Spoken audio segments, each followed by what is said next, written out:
beautiful babies. Today we are here to talk about It. Stephen King rules. I'm a big fan. I have read a lot of his books. I have read It. I have watched the miniseries growing up. And today, to join me, is Space Brain. Oh, hi. So you're like a regular Stephen King expert. Well, yeah, I did do a 15-minute bio episode on Stephen King for Greater Creators. So I wouldn't say I'm an expert, but, I know a little bit. Have you read all 347 of his books? No.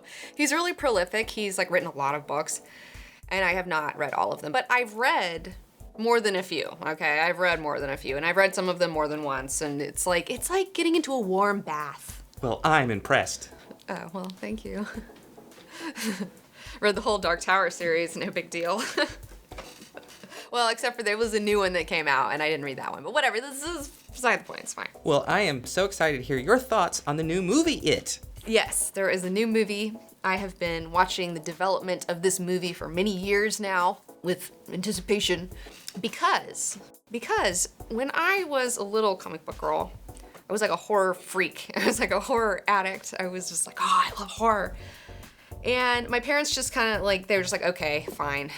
She's a rat. She's going to get into it, so. Your parents just let you watch R-rated movies when you were a child? Actually, kind of, yeah. I mean, there was some movies where they were like, no. But generally speaking, they were like, whatever.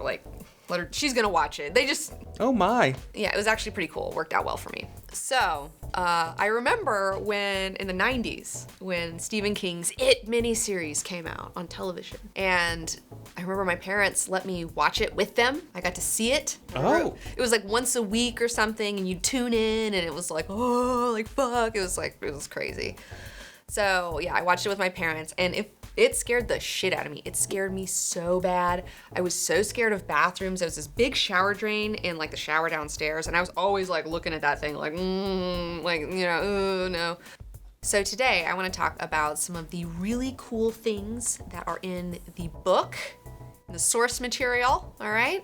Because if you like this movie, oh my God, this book is gonna fucking knock your socks off, all right? It's so scary and weird and awesome. Teacher, what's the premise of It? The premise of It is there's this town called Derry, Maine, and it's kind of haunted and it sucks and it feels bad to be there.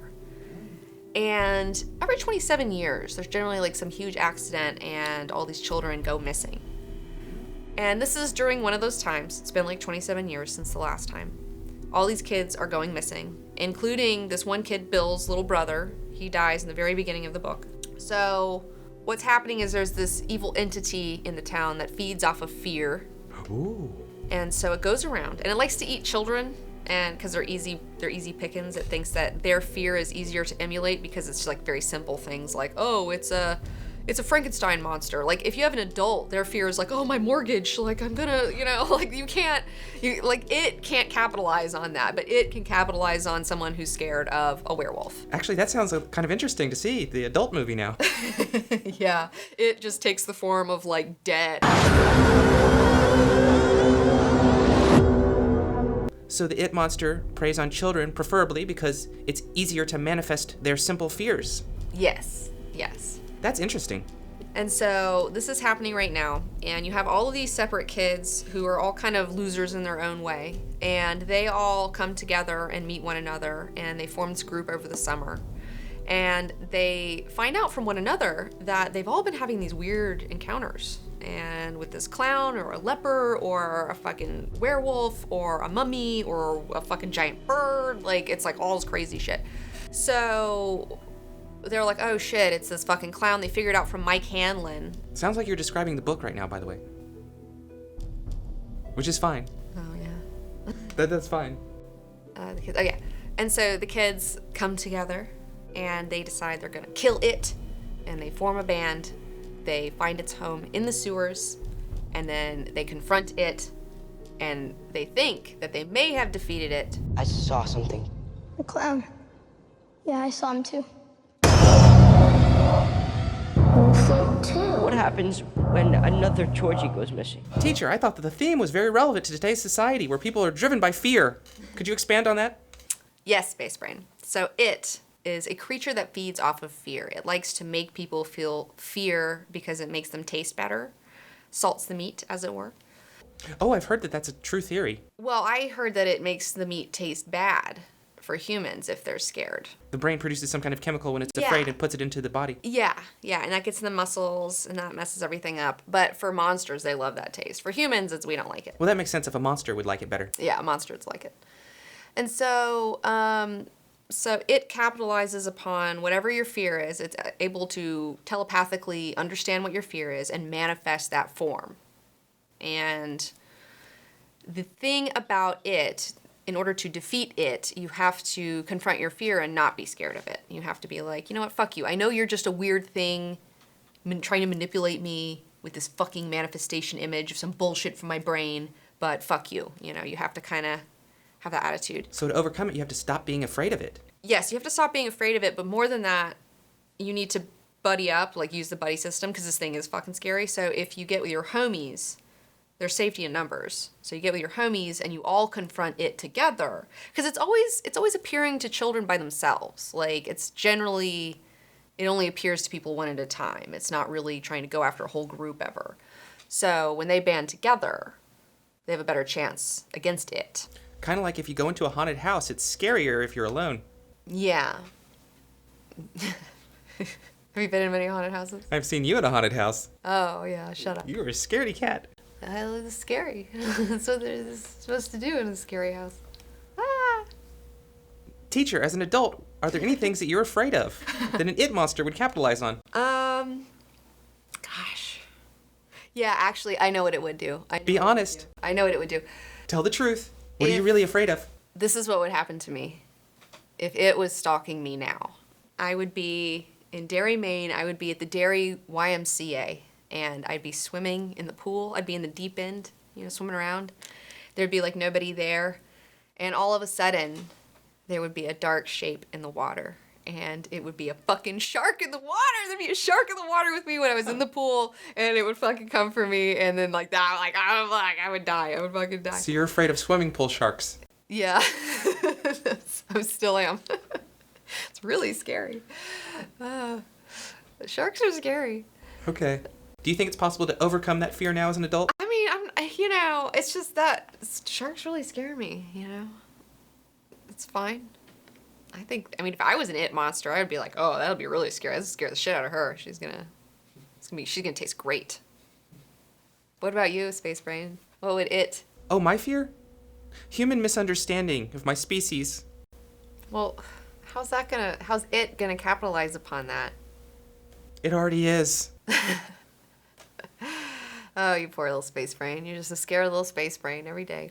Gotta sack up, space brain.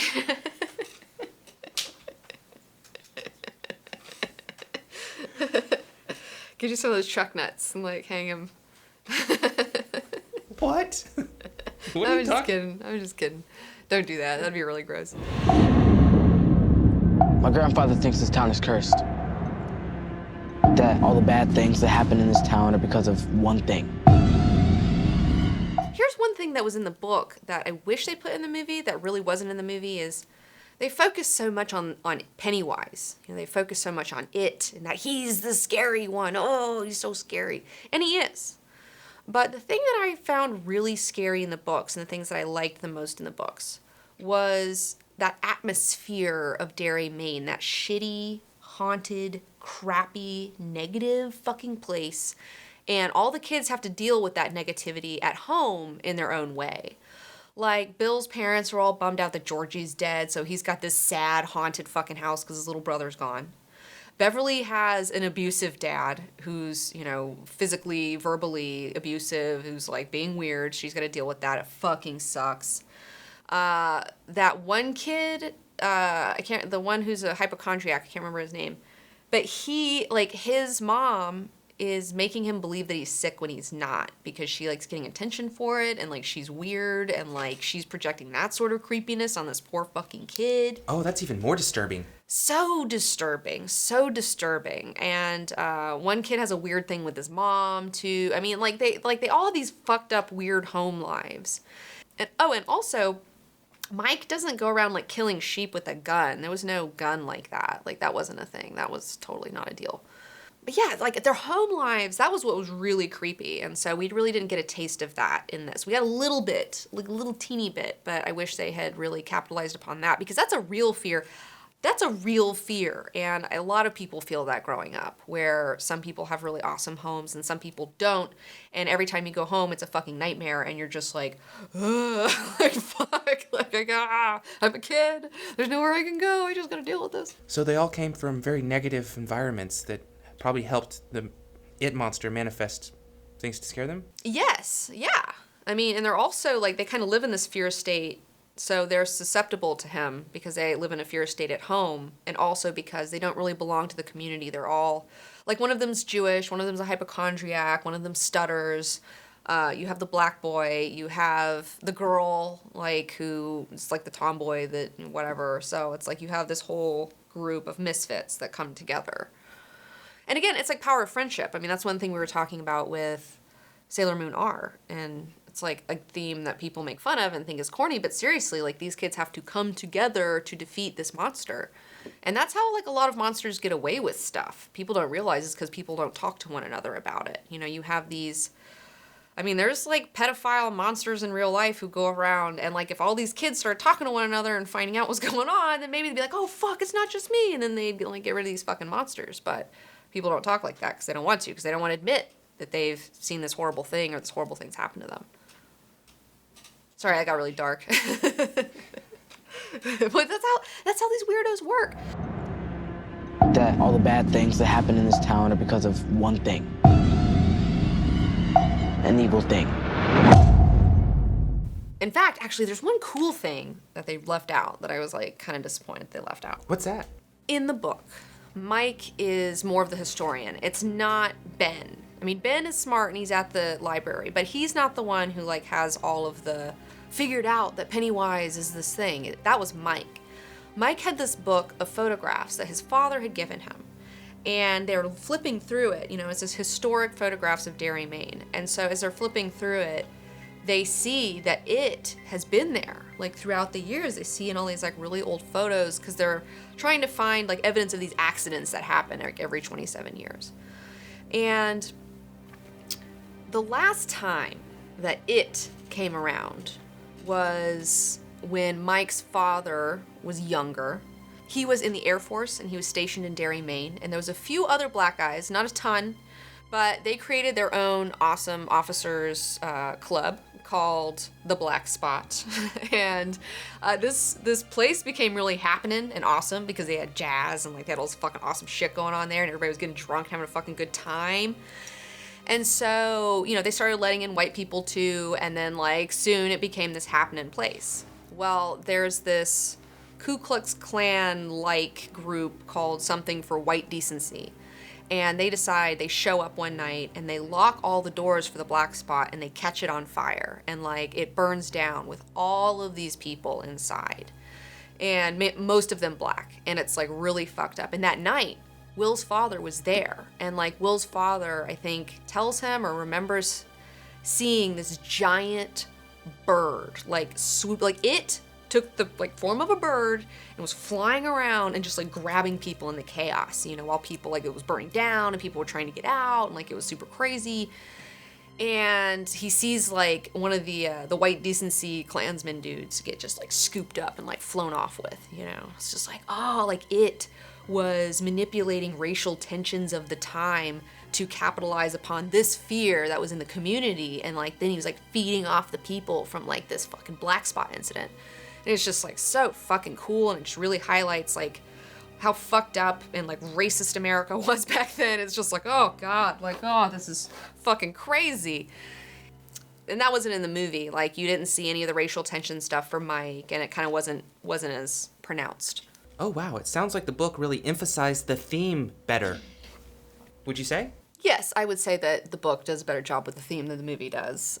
Name I haven't. The bathroom, Daddy, the bathroom! Was someone peeking in at you, girl? The sink! In the sink!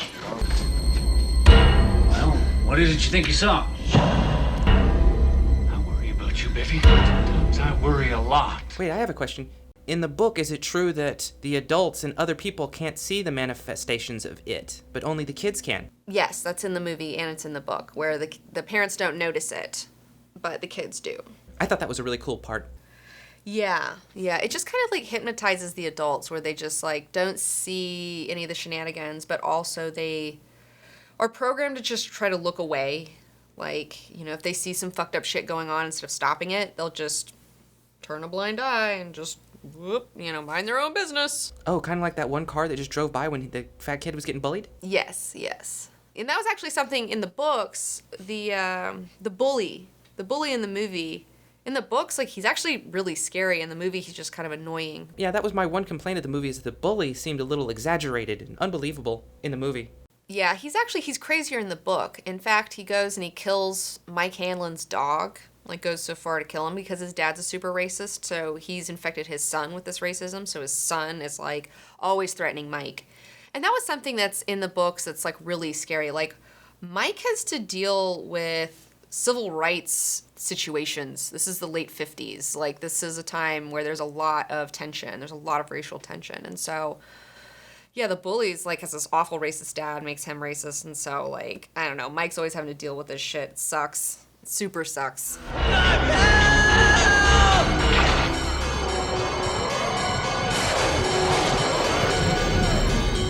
Beep, Richie. Teacher, so you explained that the It monster is not really a clown, so what is the true form of It? Okay. In the books, the true form of It, when it's on this material plane, one of the final things it turns into is a giant fucking spider. It's a giant fucking spider. But also, it is a female, and we find that out. But really, it comes from this like place called the Macroverse, this like alternate dimension thing. And so if you are facing it in the Macroverse and you see it for what it really, really, really is, for really real, it is a mass of orange glowing lights that are like decaying lights. Like, if you look into them, you just like, you go into a coma. They're called the dead lights. That's what you kind of see in the movie. You see his dead lights down his throat. Also, the coma thing, that was, yeah, the kids floating in the air, that wasn't in the book. I didn't like that in the movie. Do they float in the book too? I mean, they float, but like they float because they're in the water and they're dead bodies that float, not because they're literally floating in a spiral over his fucking house. Like, no, that was not. Mm-mm.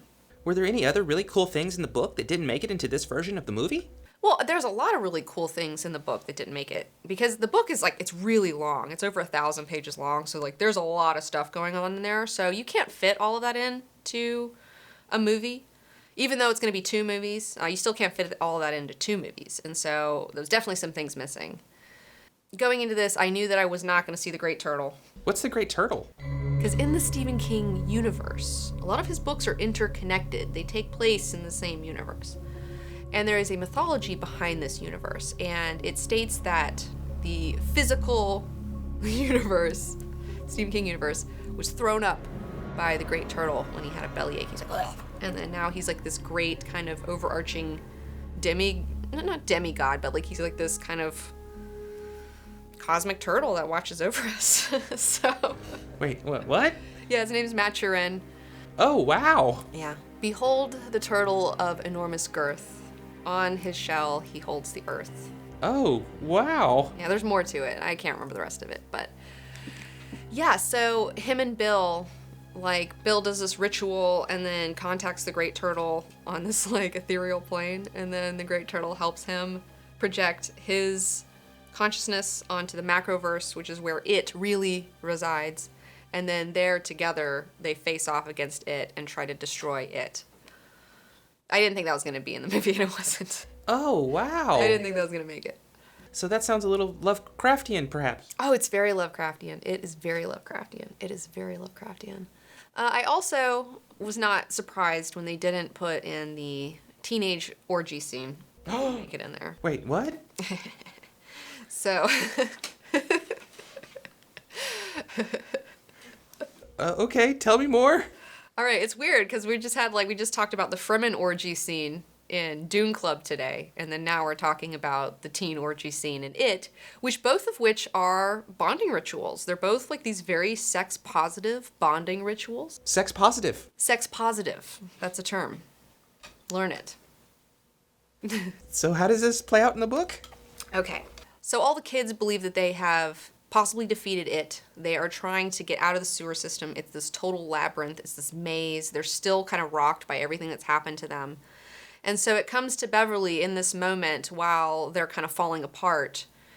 She's like, to unify all of them and to strengthen their bond, they do this ceremony where she willingly gives up, her virginity to each of them. All 6 of the boys have sex with her, one by one by one. And, yeah. And then they, all are unified, and it, bonds them together, and it's, this really beautiful, great scene. If you read it in the book, I was like, man, this is really fucking cool. It seems, really weird and out there and creepy, but when you read it, it's this is very, very sweet. It's very touching. So, yeah, so she bonds them back together, and then they leave the sewers, and then they make their blood pact to where if it ever comes back, then they're going to have to come back to finish the job. Oh. So, any questions about human mating rituals? Space Bird? I know this isn't your forte. So, they didn't do that in the movie. Yeah, that's the thing. Orgies work the best on the page. And so, they're not really practical in our world. So, if you want to explore those ideas, read books. Books are kinky, guys. What a sales pitch. Books are kinky, y'all. Didn't know. Why do you think we're reading all these books, huh? There's fucking orgies everywhere. Come for the scary clown and stay for the teen orgy.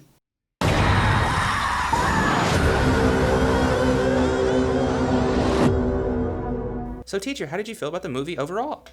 I feel like the movie it's a solid movie. I think that this is going to get a lot of people interested in reading the book, hopefully. I think that people are really going to enjoy it, and I hope that they have a good time. But I really do. I'm like, dude, if you like this movie, dude, fucking read the book. Read the book. Read it. It's so fucking scary. Especially if you've never read Stephen King. Dude, Stephen King rules. You have to read Stephen King. It's so good. It's so good. There is a reason he is a #1 best-selling motherfucker. You know what I'm saying? He really knows how to tap into fears. That's one thing that, that's his big talent, is tapping into popular fears of humanity, specifically Americans, but I think humanity at large. So thank you for watching, my beautiful babies. How did you feel about it? Let me know in the comments below. Have you read the book? Did you see the miniseries? What's the deal? Also, if you would like to watch an extended version of this review, you can become a Team 19 member on Patreon. Exclusive access to more bullshit ranting. Teacher, so there's been actually 2 Stephen King movies that have come out within the time span of 1 month, and one of them was very bad, and one was really good. Yeah. What do you think about that? I think that